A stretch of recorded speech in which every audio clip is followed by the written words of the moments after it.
শেখ হাসিনার ভয়াবহ হয়েছে।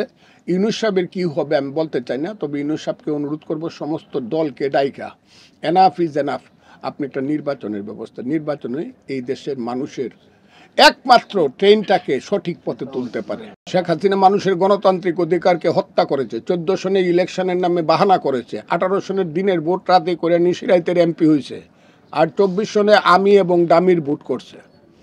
এই কারণে 330 বছর শেখ হাসিনার দলের এই দেশে পলিটিক্স করা উচিত না। পাঠাও চলো দেশি ভাইবে, পাঠাও ফুডে 1000 টাকা পর্যন্ত ডিসকাউন্ট। ডাউনলোড পাঠাও অ্যাপ নাও। শেখ হাসিনা এই দেশ লুট করাইছে, সালমান রহমান, এস আলম, ফারুক খান, আজিজ গ্রুপ এদেরকে দিয়ে দেশ লুট করাইছে, লুট করে করে দেশ সর্বনাশ করছে এবং মানুষের পেটের ভাত পরনের কাপড় কাড়িয়ে নিছে।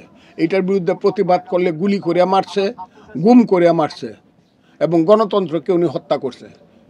সেই কারণে শেখ হাসিনার পতন হয়েছে। উনি যদি ইলেকশনটা দিত 18 সনে সঠিকভাবে, উনি যদি বিরোধী দলে বসত, মানুষ তাকে শ্রদ্ধা করত। 24 সনে যদি উনি সমস্ত বিরোধী নিয়ে বলতো যে ঠিক আছে আমি কিছুই চাই না, একটা ফেয়ার ইলেকশন হোক,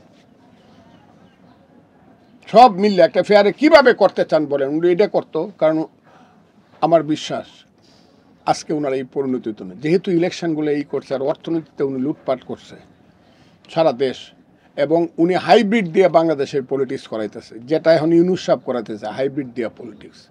এটার পরিণতি মাত্র ট্রেনটাকে সঠিক পথে তুলতে পারে।